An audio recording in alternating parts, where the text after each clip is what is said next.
Bienvenue dans cette nouvelle édition du Non-Stop Info. Au sommaire, la question du retour des déplacés internes soulevée lors de la conférence des maires de Centrafrique. La réunion s'est achevée mercredi dans la capitale Bangui avec la paix et la réconciliation nationale comme objectif premier. Le premier forum international sur la paix et la sécurité a pris fin mardi à Dakar au Sénégal. Le dialogue inclusif et la mutualisation des moyens ont été deux éléments cités pour renforcer la sécurité dans la région. La suite des aventures d'Eyinga, la jeune femme en quête d'un mari européen, arrive au cinéma. Le film camerounais Le Blanc d'Eyinga 2 a été présenté en avant-première à Paris 2 ans après le premier volet. La conférence des maires de Centrafrique a pris fin ce mercredi à Bangui. Cette rencontre a été placée sous le thème de la paix et de la réconciliation nationale dans le pays. Le retour des déplacés en interne a également été abordé. Christelle Dayambaya. La première conférence des maires de Centrafrique a pris fin ce 17 décembre à Bangui. Plusieurs maires des pays de la sous-région ainsi que de la Centrafrique ont pris part à cette rencontre.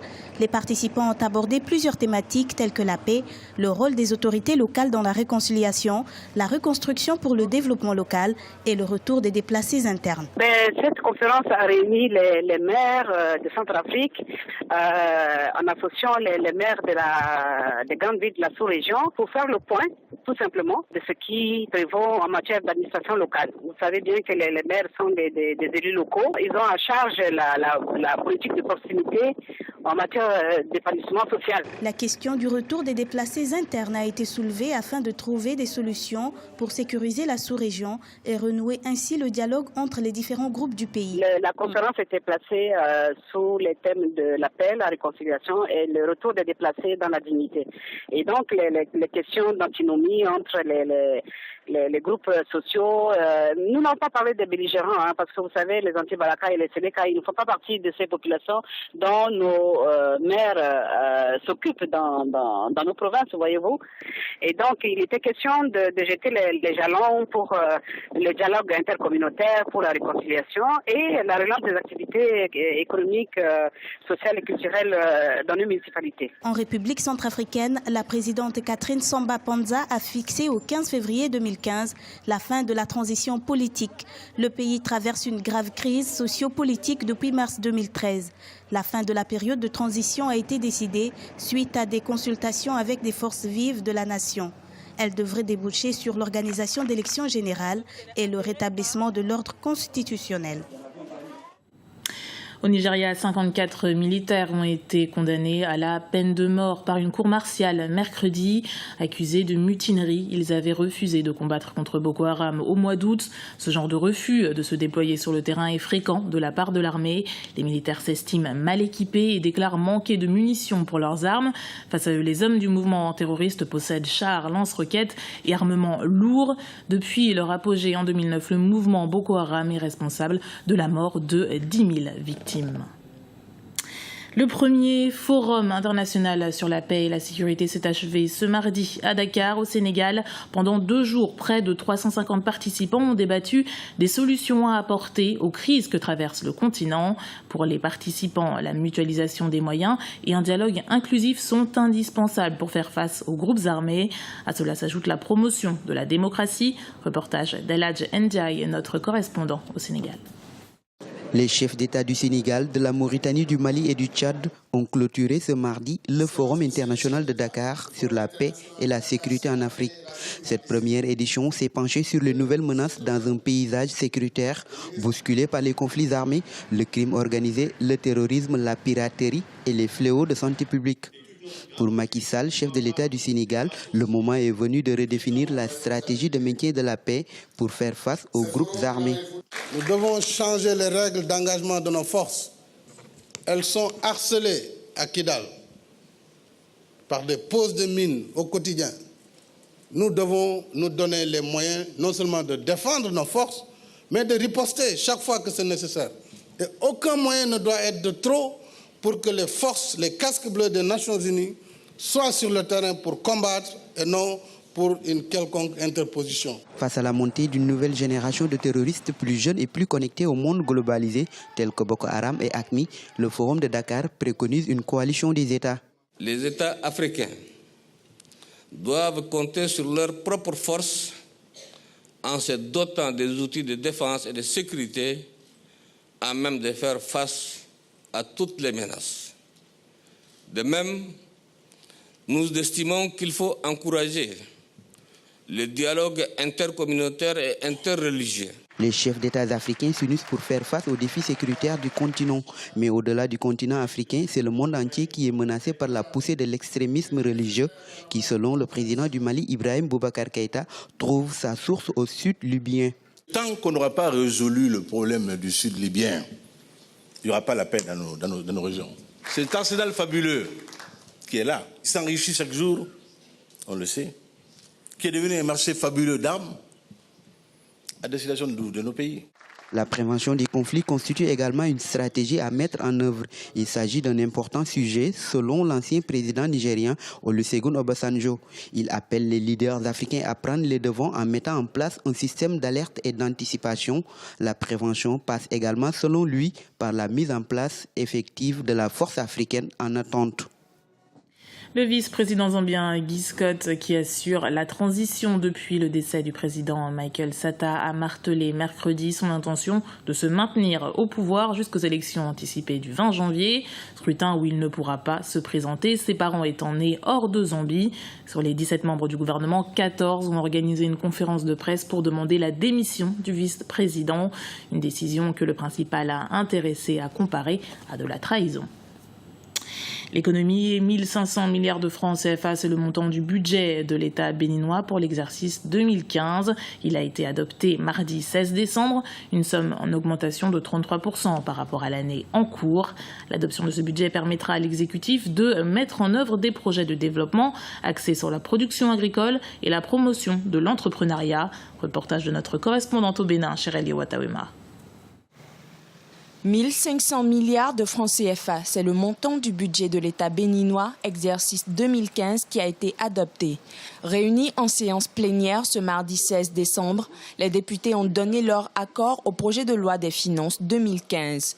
115 voix pour, 0 contre et 1 abstention. Le budget ainsi voté connaît une augmentation de 379 milliards comparativement à celui en cours, ce qui représente une hausse de plus de 33%.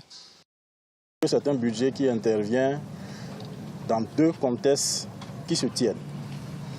Le premier contexte, c'est la mise en œuvre de la nouvelle loi organique relative aux finances publiques. Et comme vous avez dû le constater, c'est la première fois que le Bénin élabore un budget conformément à cette loi. Et la démarche méthodologique qui a conduit à l'élaboration de ce budget témoigne déjà des innovations que cette loi nous impulse. Selon le ministre des Finances, ce budget traduit les grandes ambitions du Bénin à l'horizon 2018 et met en lumière 2 grandes innovations, la promotion de la production agricole locale et la promotion des petites et moyennes entreprises.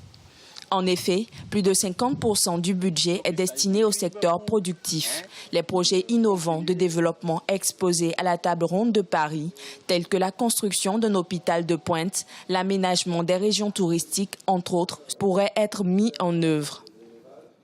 Ce budget vise essentiellement à venir renforcer les acquis économiques et sociaux du Bénin, qui sont pour la plupart au vert.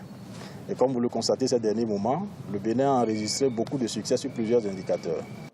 Ce budget s'inscrit dans la mise en œuvre de la loi organique visant à harmoniser les lois des finances dans l'espace UEMOA. Suite à son adoption, l'exécutif promet mobiliser les ressources aussi bien internes qu'externes afin de le mettre en exécution. Il faut rappeler que l'année antérieure, le budget de l'État n'avait point reçu le quitus des élus du peuple, contraignant le président béninois à la prise d'une ordonnance. La suite très attendue d'un film devenu culte, Le Blanc des Yenga 2, a été présenté à Paris en avant-première. Un nouvel épisode toujours aussi satirique, même si le décor a complètement changé, comme nous le montre ce reportage d'Ousseynou Gaye de Hortense Assaga et d'Ibra Djindjaï. Le Blanc des Yenga 2, un film camerounais très attendu à Paris. Il y a 2 ans, les cinéphiles camerounais découvraient et riaient aux aventures amoureuses, rocambolesques et cupides des Yenga. Jeune fille modeste, plaçant son salut dans la recherche d'hommes européens sur Internet. Moi, je deviens ton professeur. Marché conclu. J'ai directement adhéré, j'ai trouvé que c'était une belle histoire et je pense qu'il y a certaines personnes qui ont vécu ça. Le Blanc des Yenga, titre du film, a connu un grand succès populaire. Cette fois, c'est à Paris que le réalisateur Thierry Ntamak est venu présenter en avant-première Le Blanc des Yenga 2. Pas tout à fait une suite, mais le retour des héros, donc Eyenga, devenue entre-temps l'épouse de Mola, sorte d'escroc sentimental qui vit désormais entre l'Afrique et l'Europe. Véritable satire sociale à la sauce camerounaise, Le Blanc des Yenga 2 est brillamment servi par des dialogues truculents et aussi un jeu d'acteurs irréprochable. Cependant, cette avant-première réussie n'a pas occulté les difficultés du cinéma camerounais. Pas de salle, peu d'aide et de soutien, mais pour l'équipe qui avait fait le déplacement, il fallait montrer que ces barrières ne constituaient en rien un frein à la créativité. On ne comprend pas l'impact parce qu'aujourd'hui le Nigeria, le Ghana, les Indiens, aujourd'hui donnent du boulot à leur communauté parce qu'ils ont fait du cinéma une industrie. Et ce que je veux dire à mes pères, aux jeunes, c'est que loin d'avoir une quelconque prétention, c'est de dire qu'il faut se mettre au travail. C'est simplement de dire une chose. Le Cameroun peut se développer par le cinéma. Et le message semble passer auprès des spectateurs, composés d'anonymes et de personnalités, tous fans, venus rire et partager un pan de la culture commune, et aussi défendre un 7e art qui ne demande qu'à retrouver sa place. Ma maman,